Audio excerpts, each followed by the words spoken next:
Shalom saudara-saudaraku yang kekasih di dalam Tuhan. Hari ini kita akan membicarakan firman Tuhan yang diambil dari 1 Samuel tentang peperangan Daud melawan Goliat.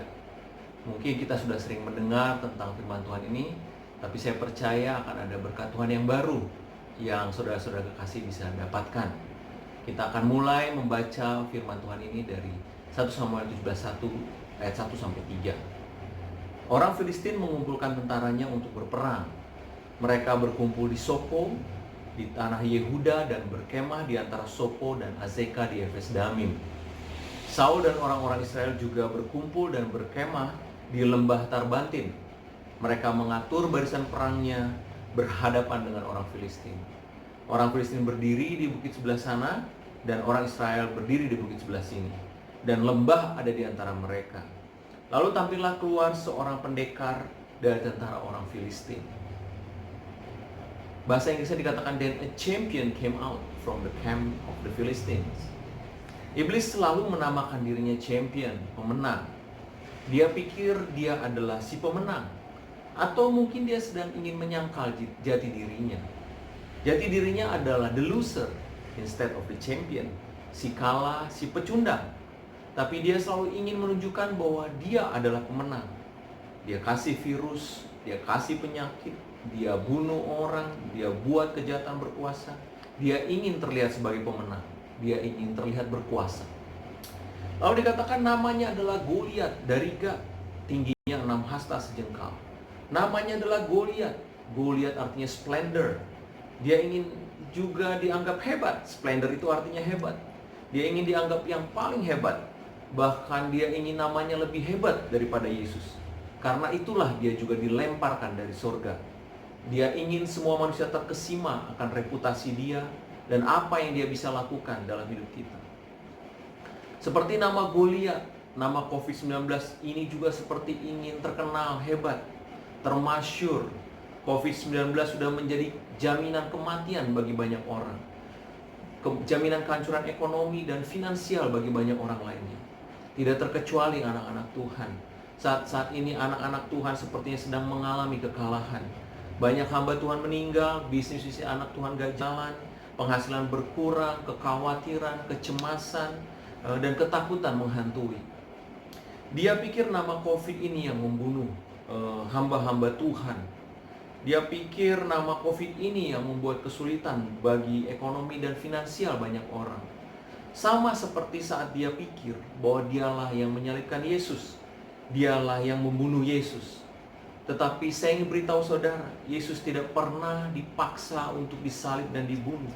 Bukan iblis yang membuat Yesus mati di kayu salib. Yesuslah yang menyerahkan dirinya untuk disalib dan dibunuh. Tidak ada kemenangan yang iblis dapatkan dari hal itu.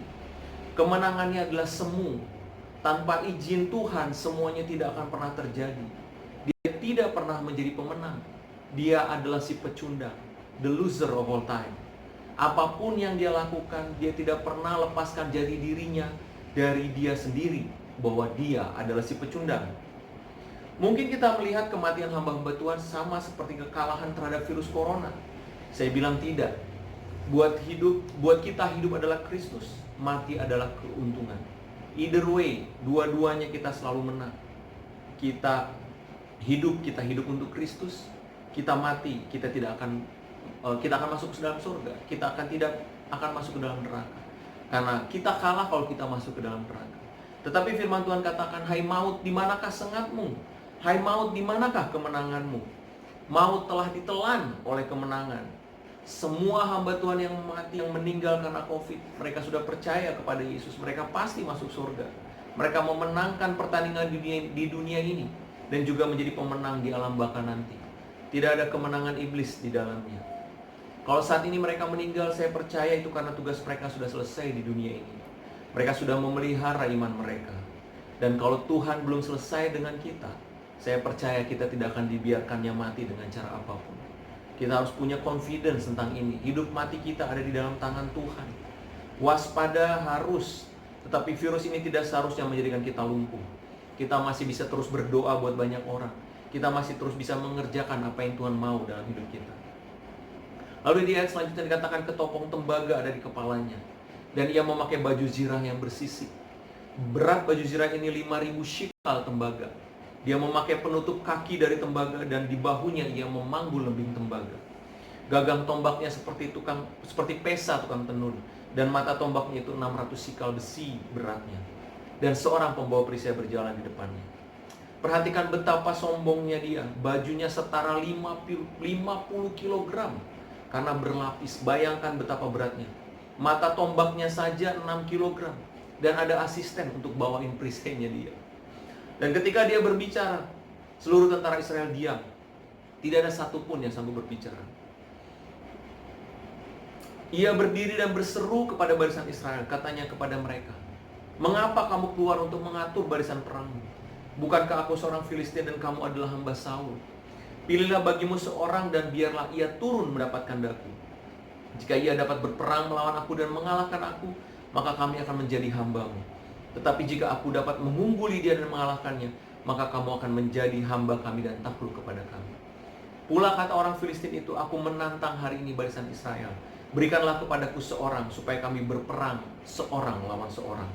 Ketika Saul dan segenap orang Israel mendengar perkataan orang Filistin itu, maka cemaslah hati mereka dan sangat ketakutan. Saudara, iblis begitu sombong.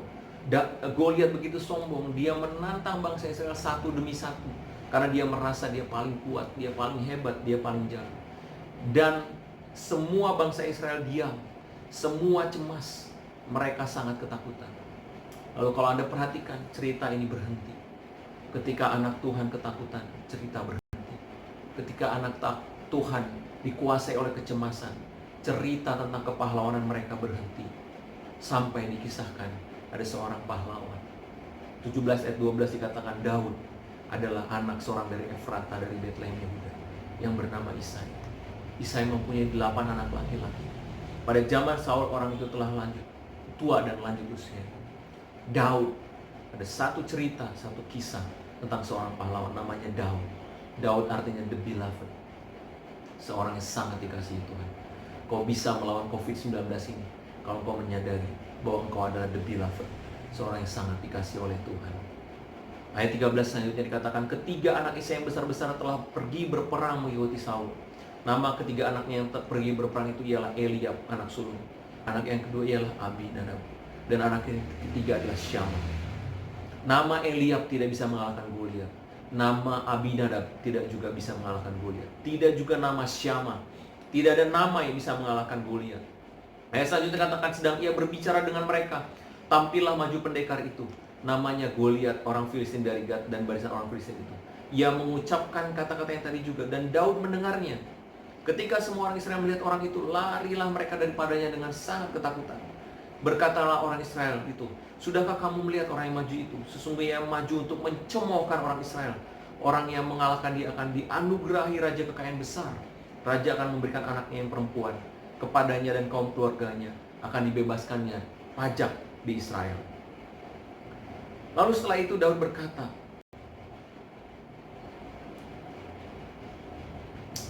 apakah yang akan dilakukan pada orang mengalahkan orang Filistin ini dan menghindarkan cemooh dari Israel? Siapakah orang Filistin yang tak bersunat itu sampai ia berani mencemoohkan barisan daripada Allah yang hidup?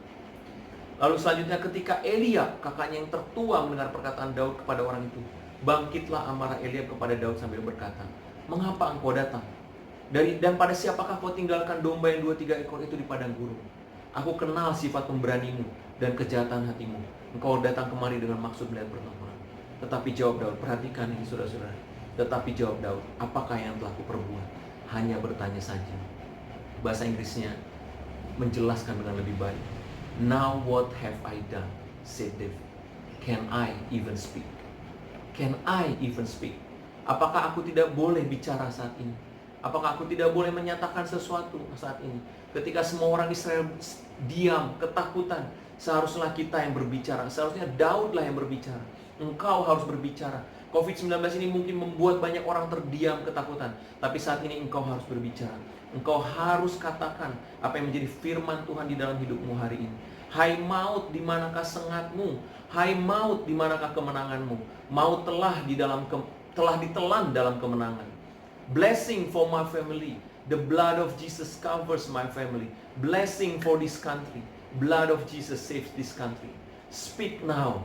Kita harus berbicara. Kita punya segala hak untuk berbicara. You have every right to speak. No one can silence you. You have to speak to conquer your fear. Ayat selanjutnya, lalu berpalinglah ia daripadanya kepada orang lain yang menanyakan yang sama. Dan rakyat memberi jawaban kepadanya seperti tadi. Terdengarlah kepada orang perkataan yang diucapkan, lalu diberitahukanlah kepada Saul. Saul menyuruh memanggil dia. Saul tidak percaya bahwa Daud bisa mengalahkan Goliat orang Filistin itu. Tetapi Daud berkata kepada Saul, "Hambamu ini biasa mengembalikan kambing domba ayahnya. Apabila datang singa atau beruang yang menerkam seekor domba dari kawannya, maka aku mengejarnya, menghajarnya, dan melepaskan domba itu dari mulutnya. Kemudian apabila ia berdiri menyerang aku, maka aku menangkap janggutnya lalu menghajarnya dan membunuhnya." Menghadapi COVID ini yang harus kita lakukan adalah kita melakukan apa yang biasa kita lakukan. Tuhan sudah latih kita jauh sebelum kejadian ini ada.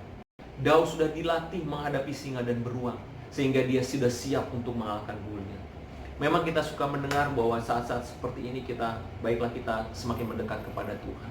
Nggak ada salahnya, kita memang harus semakin mendekat kepada Tuhan. Tapi biarlah kita bukan menjadi orang-orang yang reaktif terhadap masalah, tapi kita menjadi orang yang proaktif terhadap masalah. Kita kembangkan hubungan dengan Tuhan lebih baik lagi, dan kita akan teruskan itu menjadi kebiasaan. Daniel punya masalah yang sangat besar, pernah punya masalah yang sangat besar, di mana dia akan dilemparkan ke gua singa. Apa yang Daniel lakukan? Daniel melakukan hal yang sama seperti yang dia lakukan sebelumnya. 3 kali sehari dia berdoa, tidak lebih, tidak kurang. Dia melakukan hal yang sama seperti yang dia lakukan senantiasa setiap hari. Daud juga sama. Dia ketika akan dipakaikan baju zirah, dia bilang dia tidak bisa memakai baju zirah itu, karena itu bukan kebiasaan yang dia lakukan. Apa yang dia bisa lakukan? Dia biasa bertarung melawan singa dan beruang. Maka itulah yang dia lakukan. Dia tahu bahwa kebiasaannya dengan Tuhan lah yang akan membuat dia menang di dalam pertarungan melawan Goliat. Sama seperti kita nggak perlu panik, nggak perlu takut. Kita hanya tinggal melakukan kebiasaan lama kita. Kita berdoa, kita menyembah Tuhan, kita membaca firman Tuhan. Kita bukan anak-anak orang Kristen yang reaktif, tapi kita anak-anak Tuhan yang proaktif. Kita melakukan sesuatu karena janji Tuhan. Kita melakukan sesuatu bukan karena rasa takut, tapi karena kita tahu ada janji Tuhan yang besar di hadapan kita. Tapi Daud, lalu selanjutnya ayat selanjutnya, tapi Daud berkata kepada orang Filistin ini, "Engkau mendatangi aku dengan pedang, tombak, dan lembing, tetapi aku mendatangi engkau dengan nama Tuhan semesta alam, Allah segala barisan Israel yang kau tantang itu." Kita perlu tahu bahwa kita memiliki segalanya untuk mengalahkan musuh kita. Daud punya segalanya untuk mengalahkan Goliat. Tetapi semua itu baru disadari, baru aktif ketika nama Tuhan diakui, saat nama Tuhan diikutsertakan. Saudara, kalau Anda membaca buku David and Goliath, karya Malcolm Gladwell, Anda akan tahu bahwa Daud memang seharusnya menjadi pemenang dalam pertarungan itu. Karena 2 alasan. Alasan pertama, Daud punya semuanya untuk mengalahkan Goliat. Alasan kedua, keraksasaan Goliat sebenarnya adalah sebuah penyakit. Alasan pertama, Daud memiliki segalanya untuk mengalahkan Goliat. Goliat adalah seorang pasukan infanteri, hanya berperang menggunakan pedang dan bertarung jarak dekat. Daud adalah pasukan artileri, menggunakan ketepel dengan batu yang sangat keras dan tajam. Kecepatan putaran slingshotnya atau ketepelnya diberikan 7 putaran per detik, dengan kecepatan batu sekitar 30-35 km per jam, lebih cepat dari pelempar baseball. Dan karena batu yang sangat kuat, maka batu itu akan menghancurkan kepala siapapun yang terkena. Goliat adalah seorang yang punya penyakit. Dia terlihat besar, itu karena dia memiliki penyakit yang bernama akromegali. Penyakit itu membuat seseorang tumbuh tinggi di luar kenormalan. Konsekuensi dari penyakit tersebut adalah double vision. Goliat menjadi tidak memiliki penglihatan yang jelas. Untuk bergerak pun dia harus dituntun oleh pembawa perisainya. Karena itu, dia melihat Daud membawa 2 tongkat, padahal Daud hanya membawa 1 tongkat. Dan karena dia tidak bisa melihat jelas, dia tidak bisa melihat Daud yang berlari ke arah dia dan melemparkan slingshotnya atau ketepelnya. Jadi Goliat sudah pasti kalah dan Daud sudah pasti menang. Kemenangan sudah pasti milik Daud. Tetapi Daud baru menyadari hal itu saat dia akui bahwa nama Tuhanlah yang membuat dia menang. Nama di atas segala nama itulah yang membuat dia menang. Saudara, raksasanya bukan Goliat. Raksasanya adalah Daud. Raksasanya adalah Anda. Roh yang ada pada Anda lebih besar daripada roh yang ada di dunia ini. Hari ini juga Tuhan menyerahkan engkau ke dalam tanganku. Firman Tuhan selanjutnya. Dan aku akan mengalahkan engkau dan memenggal kepalamu dari tubuhmu. Hari ini juga aku akan memberikan mayatmu dan mayat tentara Filistin kepada burung-burung di udara dan kepada binatang-binatang liar, supaya seluruh bumi tahu bahwa Israel mempunyai Allah. Dan supaya segenap jemaat ini tahu bahwa Tuhan menyelamatkan bukan dengan pedang, bukan dengan lembing. Sebab di tangan Tuhanlah pertempuran, dan ia pun menyerahkan kamu ke dalam tangan kami.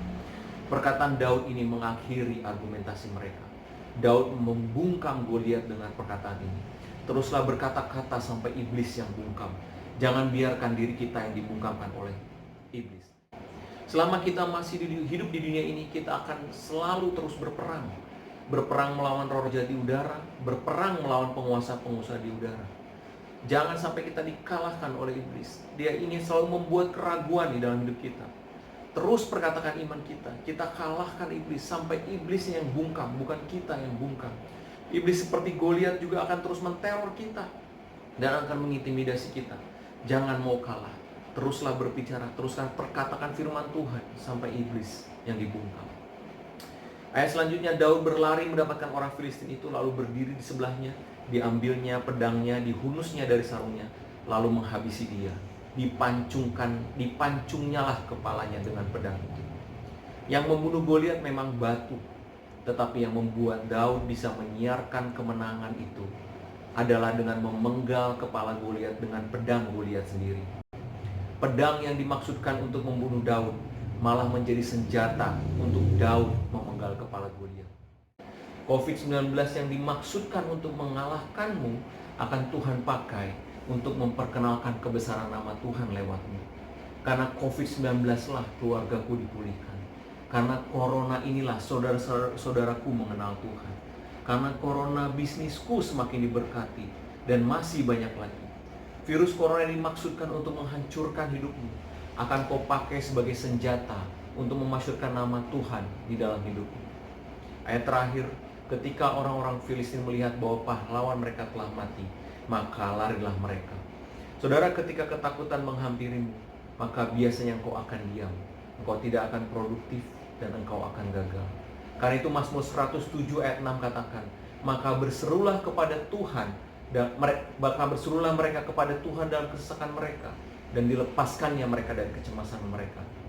Ketika kita berseru, masalahnya belum tentu selesai, tetapi yang Tuhan lepaskan adalah kecemasan kita. Ketika rasa cemas kita hilang, kita bisa memenangkan pertarungan. Seperti bangsa Israel, ketika takut dan cemas mereka hilang karena Goliat sudah dikalahkan oleh Daud, maka mereka memenangkan pertarungan. Artinya kalau dari awal mereka tidak cemas dan takut, mungkin mereka bisa memenangkan pertarungan sejak awal. Tidak perlu menunggu 40 hari diejek dan dihina Goliat. Akhir dari cerita ini adalah kemenangan bagi bangsa Israel, karena Daud membawa nama Tuhan di dalam peperangannya. Di setiap zaman selalu ada nama. Ada air bah, ada Fir'aun, ada kelaparan, ada kekeringan, ada singa, ada Nebukadnezar, ada Filistin, ada Herodes. Bahkan hari ini kita menemukan satu nama baru, COVID-19. Tapi yakinlah, tidak ada satu nama pun dari nama tersebut yang dapat mengalahkan nama segala nama. Mereka semua berganti, musnah, hilang. COVID-19 ini juga akan lenyap suatu hari nanti. Tetapi nama segala nama akan selalu menjamin kemenanganmu. Amin. Tuhan Yesus memberkati. Bila Anda belum mengenal Tuhan, bila Anda belum tahu apakah Anda akan masuk surga atau enggak, saya ingin mengundang Anda untuk menerima Yesus sebagai Tuhan dan Juru Selamat. Kalau Anda merasa sangat berdosa, sehingga Anda merasa sangat jauh dari Tuhan dan tidak merasa akan diterima oleh Tuhan, maka hari ini saya memberikan kabar baik kepada Anda bahwa Yesus adalah Tuhan dan Yesus ingin mengampuni saudara. Kesalahan apapun yang Anda sudah lakukan, Tuhan ingin mengampuni saudara. Kalau Anda mau, mari berdoa bersama saya, ikuti kata-kata saya. Tuhan Yesus, saya tahu saya orang berdosa. Ampunilah semua dosa dan kesalahan saya. Saya menyesal dan saya ingin mengundang Engkau masuk ke dalam hati saya sebagai Tuhan dan Juru Selamat. Amin. Tuhan Yesus sudah masuk ke dalam hati Anda, dan percayalah bahwa namamu sudah terdaftar di sorga dan Anda sudah diselamatkan, dosa-dosa Anda sudah dihapuskan dari hidup Anda. Terima kasih untuk mendengarkan, untuk persediaan Bapak Ibu Saudara untuk mendengarkan firman Tuhan ini. Tuhan Yesus memberkati. Sampai ketemu minggu depan. Stay home, stay healthy. Di dalam nama Yesus, Bapak Ibu semua dan Saudara diberkati. Amin. Puji Tuhan.